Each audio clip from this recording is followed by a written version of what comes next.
और कोई कोई माताएं कह देती हैं, कोई बच्चा कह देता है मम्मी मुझे याद नहीं होता, याद करता हूँ परीक्षा हॉल में जाकर भूल जाता हूँ, मैं कुछ पढ़ता हूँ बाद में जाके भूल जाता हूँ, स्मरण में नहीं रहता। तो उनसे भी निवेदन है, आप माँ नील पाठ नहीं पढ़ सकते, स्तोत्र नहीं कर सकते, संस्कृत में नहीं पढ़ सकते, तो माँ नील सरस्वती के नाम से अष्टमी, नवमी और चतुर्दशी के दिन एक शंख पुष्पी पुष्प को, नीला कलर का जो फूल होता है बेल में लगा होता है, जो शिव जी को अति प्रिय होता है, उस पुष्प को आप जलाधारी पर रख दीजिए। जलाधारी जानते हो ना सब लोग, शिवलिंग पर नहीं, जलाधारी पर रख दीजिए और जल चढ़ाना 7 बार प्रारंभ करिए। बाबा देव अधिदेव महादेव आपको याददाश्तता में प्रवर करेगा। परीक्षा हॉल में जितना तुम याद कर कर गए हो, अच्छी मेहनत कर कर गए हो, तो भूलोगे नहीं, तुम्हारी बुद्धि तीव्र होती चली जाएगी, प्रबल होती चली। नवमी तिथि या नौमी तिथि किसी भी महीने की,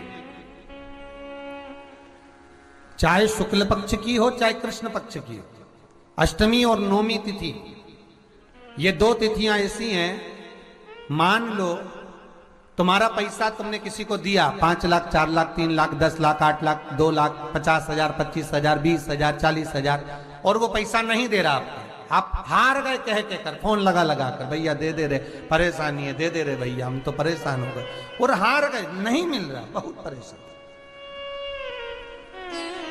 तो महाराज किसी भी अष्टमी या नौमी तिथि के दिन आप मां जगतजननी जगदम्बा का शिव के साथ में, शिव शक्ति का स्मरण कर कर देवी के नाम की 9 आहुतियां, सूखे बीले की, मतलब बीला जो सूख चुका है, उसकी 9 आहुतियां अग्नि में शंकर और सती के नाम से, शंकर और शिव के नाम से समर्पित करें, और आखिरी आहुति जो समर्पित करें उसमें थोड़ा सा भाग तिल का, और तिल भी काली नहीं चढ़ती उसमें, श्वेत तिल का भाग उसके साथ लगाकर समर्पित करें, और जिससे धन लेना है उसका नाम लेकर वो समर्पित करें महाराज, उसको सुध आएगी, और वो पैसा किसी भी हाल में आपके हाथ में थमाकर जाएगा ही, ये पक्का है।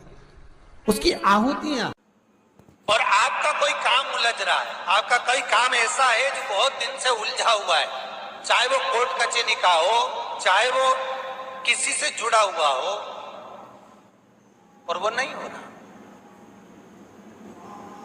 तो स्कंद पुराण कहती है, हमारे खंड में भी वर्णन है शिव महापुराण, कि किसी भी नवमी को आप आंवले के पेड़ के नीचे घी का दिया लगाकर,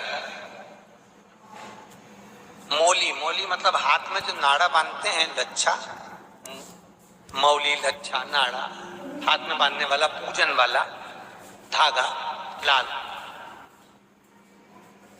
घी का दिया लगाकर 5 परिक्रमा आंवले के वृक्ष की कर लीजिए, और परिक्रमा कर कर धागे को वहीं पर छोड़कर थोड़ा सा धागा और अलग से लेकर किसी टहनी पर उसको कामना कर कर बांध दीजिए।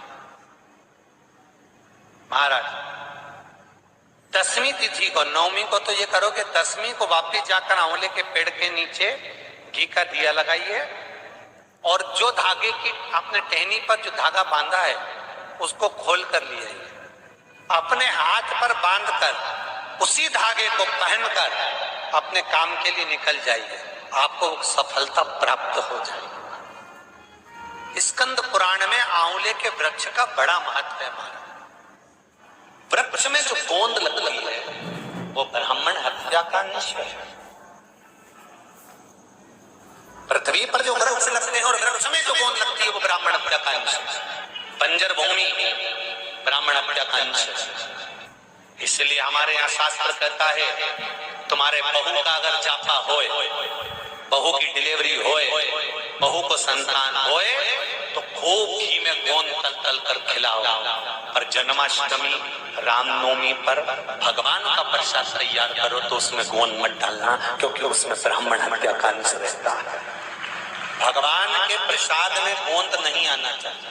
आप लोग कथा में श्रवण करे हैं पूर्व में, हनुमान गतिमान रतिमान मतिमान वर्तिमान, ऐसे हनुमान जी के कई भाई हुए, कई भाई हनुमान जी के हुए। और हमने पहले भी कहा है, जिसकी फैक्ट्री ना चलती हो, बहुत दुकान ना चलती हो तो हनुमान जी के पांव का थोड़ा सा सिंदूर लेकर, यदि उस सिंदूर को किसी भी फैक्ट्री या दुकान में हनुमान जी के छोटे भाई गतिमान के नाम से अगर एक बिंदी भी सिंदूर की रख दी जाती है तो वो दुकान और फैक्ट्री भी झड़ाके से चलना प्रारंभ हो जाती है।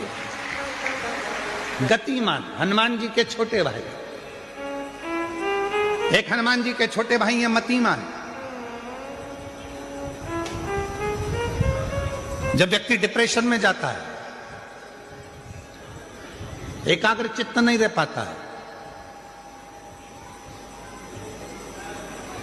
पढ़ने बैठता है पर एकदम मन नहीं लग पाता है, तो मतिमान का स्मरण किया जाता है। हनुमान जी के तीसरे नंबर के भाई का मतिमान।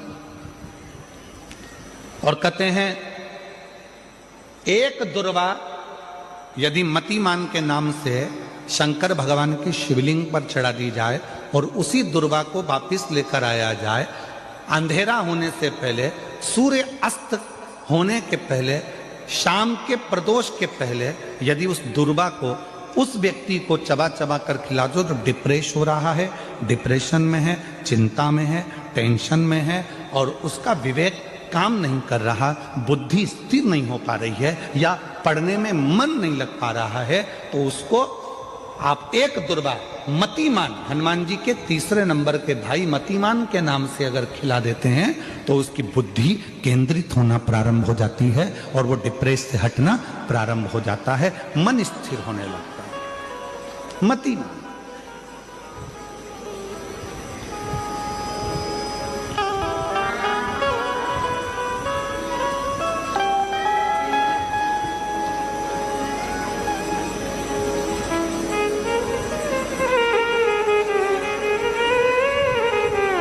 और एक नाम आता है व्रतिमान।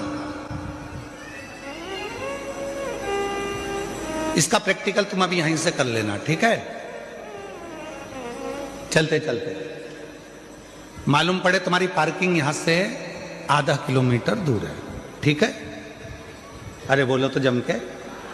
आधा किलोमीटर दूर तुम्हारी पार्किंग है और तुम्हारी उम्र लगभग बहुत हो गई, मालूम पड़े तुम थोड़े वृद्ध हो गए हो और तुम्हारा घुटना दुख रहा है, तुम्हारी कमर दुख रही है, चलते चलते बड़ी मुश्किल से तुम कथा स्थल तक पहुंचे हो। अब मन में आ रहा है कि मुझे वापस पार्किंग तक जाना है, कैसे जाऊंगी, पाँव तो दुख रहा है। तो एक काम आज चलते चलते करना कि कहीं सीवर वाला महाराज झूठ तो नहीं बोल रहा है, तो प्रैक्टिकल करके जाना। क्या करोगे?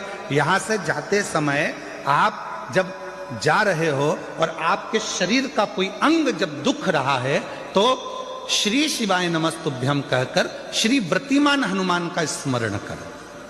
किसका स्मरण करना है? जम के बोलो, व्रतिमान हनुमान। व्रतिमान हनुमान का स्मरण करके कहीं पर भी बैठकर अपने पांव की छोटी वाली जो उंगली है उसको जम के दबाना और दबाने के बाद चल देना। जिस जगह पर भी दर्द हो रहा होगा मेरा बाबा आपको मंजिल तक पहुंचाएगा, दर्द होने नहीं देगा। कल नहीं करना, प्रैक्टिकल आज ही करना। काल करे सो आज करे।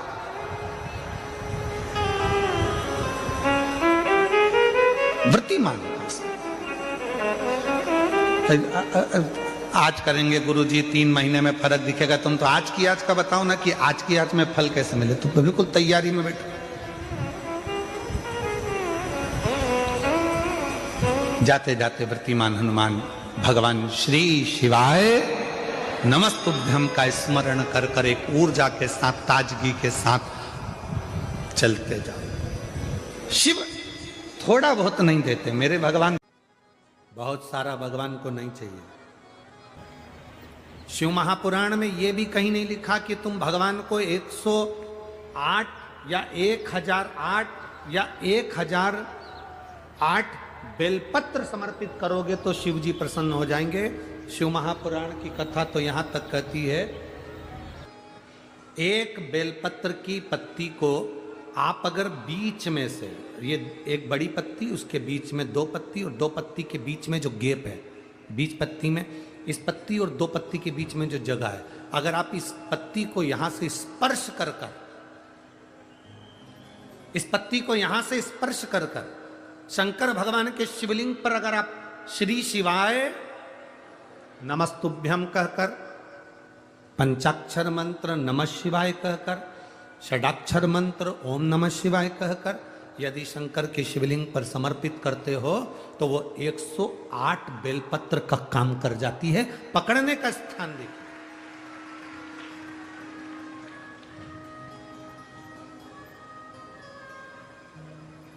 ये स्थान की बड़ी मूलता है, जो थोड़ा सा समझेंगे अपन, थोड़ा ध्यान देंगे तो ये जो स्थान है ये बड़ा मूल माना गया। बेलपत्री की बड़ी पत्ती, नीचे की 2 पत्ती, उसके बीच में जो खाली डंडी जो दिख रही है, इसको अगर पकड़कर बेलपत्र समर्पित कर रहे हैं तो 108 बेलपत्र के बराबर हमें फल प्राप्त हो रहा। 108 बेलपत्र के। और समझिएगा, मान लो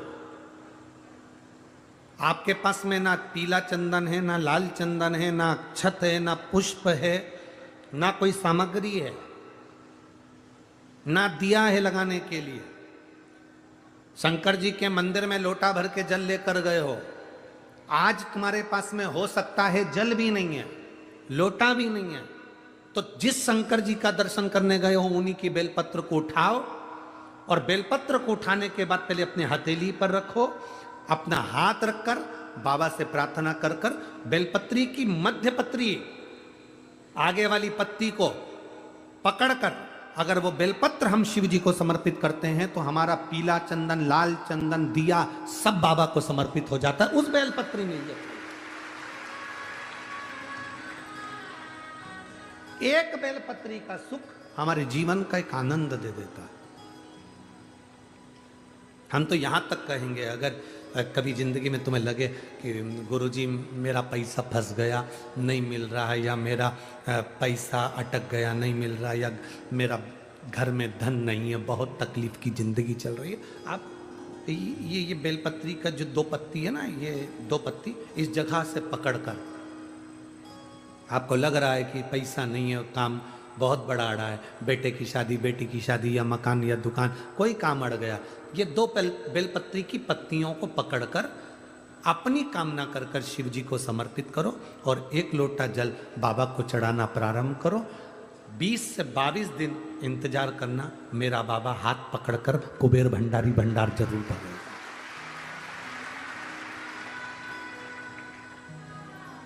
दो पत्ती को पकड़कर, लोग कहते हैं ब्रह्मा विष्णु महेश हैं बेलपत्री में, शिव जी के 3 नेत्र हैं बेलपत्री में, शंकर भगवान के त्रिशूल की 3 कोर है बेलपत्री में। हम कहते हैं अभी थोड़ा आप स्मरण करेंगे, अगर आप शिव महापुराण को अच्छे से पढ़ेंगे तो आपको ज्ञात होगा, कुबेर को धन देने वाले कौन है? बोलते जाओ जरा जमकर, कुबेर भंडारी, कुबेरेश्वर महादेव, मतलब शिव शंकर कुबेर को धन देते हैं। जिस समय पर भगवान विष्णु संपूर्ण विश्व के कल्याण के कार्य करने लगे, कुछ नहीं हाथ में रहा, तब लक्ष्मी से उन्होंने धन लिया। आपने वहां तिरुपति बालाजी की कथा सुनी होगी, लक्ष्मी से धन लिया। लक्ष्मी, इन जीवों के कल्याण के लिए तो मुझे धन दे दे। लक्ष्मी ने धन दिया। एक दिन नारायण ने पूछ लिया लक्ष्मी से, लक्ष्मी मैं नारायण, मेरे पास भी संपदा की कमी नहीं, पर तेरे पास लक्ष्मी इतनी संपदा कहां से आती है? तेरे पास इतनी संपदा कहां से आती है? लक्ष्मी जी कहती हैं, मेरी मां ने, मेरे पिता ने मुझे केवल एक ही बात सिखाई थी, किसी के आगे हाथ नहीं फैलाना है, शंकर की स्तुति करना है।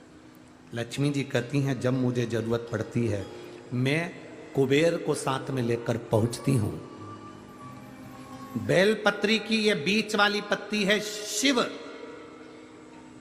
माता लक्ष्मी और कुबेर, उन दोनों के सामने हाथ पसार कर कुबेरेश्वर महादेव से मांग रहे हैं, भगवान शंकर से मांग रहे हैं। लक्ष्मी जी कहती हैं, वो शिव मुझे प्रदान करते हैं दोनों हाथों से, और मैं वो लेकर आती हूं जनमानस के कल्याण के। भस्म किस चीज के लिए होती है?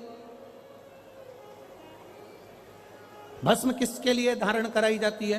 तो महाराज शिव महापुराण की कथा कहती है, जब शरीर में कोई बड़ी बीमारी आने वाली होती है, आप एक साधारण सा प्रयोग कर देखिएगा अपने जीवन में। एक साधारण सा प्रयोग, जब आपको लगे कि डॉक्टर ने बोला है कि कोई बड़ी बीमारी का चांस बन रहा है, कोई बड़ी बीमारी होने वाली है, आप थोड़े दिन तक देवाधिदेव महादेव का ये शिवलिंग, ये जलाधारी,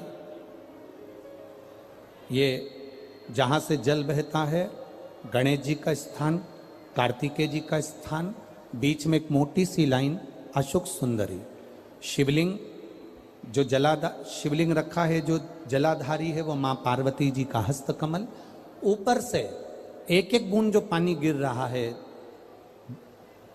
जिस कमंडल में से, जिस जलाधारी में से जल गिर रहा है, वहां शंकर भगवान की 5 बेटियां, जया, विषहरा, शामली बारी, दौतली और देव, ये भगवान शिव की 5 बेटी।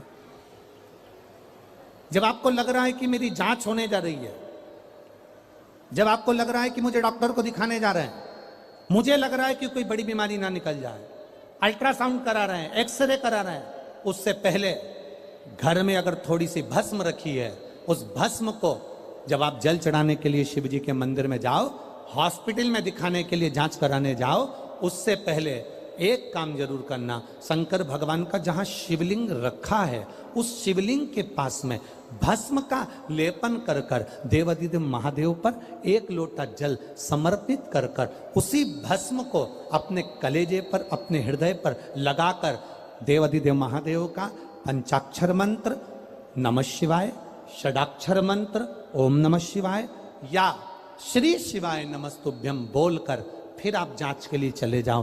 कोई बड़ी बीमारी तुम्हारी जिंदगी में निकल ही नहीं सकती। भस्म भस्म हो, भस्म का काम क्या?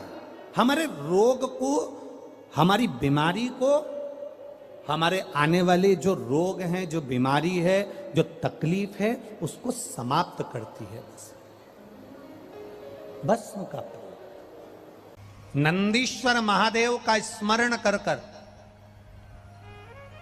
जिसके कंठ में, गले में, शरीर में बड़ा रोग हो जाता है, बहुत बड़ा कोई रोग हो गया, जैसे सहज भाषा में कहें कोई बहुत बड़ी बीमारी, बहुत बड़ा रोग, बहुत बड़ी अगर बीमारी, बहुत बड़ा रोग शरीर में हो गया, कोई लीवर, कोई किडनी, कोई कैंसर जैसा भी रोग हो गया, तो शिव महापुराण की कथा कहती है, एक दुर्वा, कितनी दुर्वा? एक दुर्वा, एक दुर्वा, एक बेलपत्र नंदीश्वर महादेव के नाम से शंकर जी को समर्पित कर दो। पहले दुर्वा चढ़ा दो। जैसे आपके पास में दुर्वा हो तो पहले शिवलिंग पर दुर्वा चढ़ाओ, और दुर्वा चढ़ाने के बाद में फिर बेलपत्र समर्पित करो, और समर्पित करने के बाद में धीरे धीरे देवाधिदेव महादेव पर जल का पात्र से, तांबे के कलश से धीरे धीरे शिव जी को जल समर्पित करो। धीरे धीरे भगवान शंकर को फिर जल समर्पित करना प्रारंभ करो। जब आप धीरे धीरे जल चढ़ाना प्रारंभ करेंगे, जल चढ़ाएंगे, धीरे धीरे जल चढ़ाकर उसको दुर्वा बेलपत्र जो चढ़ाई है उसके ऊपर से चढ़े हुए जल को आप लेकर आएंगे। नंदीश्वर शिव जी का नाम लेकर, नंदीश्वर महादेव का नाम लेकर उस जल को किडनी, लीवर, कैंसर जैसे बड़े बड़े रोग जिसके शरीर में हो गए हों, उसको मात्र आधे से आधा चम्मच जल भी रोज प्रतिदिन दुर्वा बेलपत्र चढ़ाने के बाद जो चढ़ाया गया जल है उसको लाकर पिलाएंगे। धीरे धीरे बाबा नंदीश्वर का नाम लेकर चढ़ाएंगे तो आराम लगना प्रारंभ हो जाएगा। नंदीश्वर महादेव, एक बेलपत्र में इतना बल होता है कि 64 योगनियां, 33 कोटि देवताओं की धर्म पत्नियां, देवियां, 64 योगनियां, देवियां, सारी सिद्धियां, निधियां सब बेलपत्र के इस पत्ते के दोनों पत्ते और पत्ते के बीच में जो डंडी होती है, जो बची हुई जगह होती है, सारी निधि, सारी सिद्धि और सारी देवियों का स्थान होता है। जब हम एक बेलपत्र को दिल से अपनी कामना कर कर देवाधिदेव महादेव को, ये शिवलिंग जलाधारी, ये जल बहता है, तो बेलपत्र समर्पित करते हैं दक्षिण में बैठकर जब दंडी का मुख उत्तर की ओर कर कर बेलपत्र अपने मन से कामना कर कर शिवलिंग पर समर्पित करते हैं, तो ऐसी कोई कामना नहीं जो मेरा महादेव पूरी ना करता।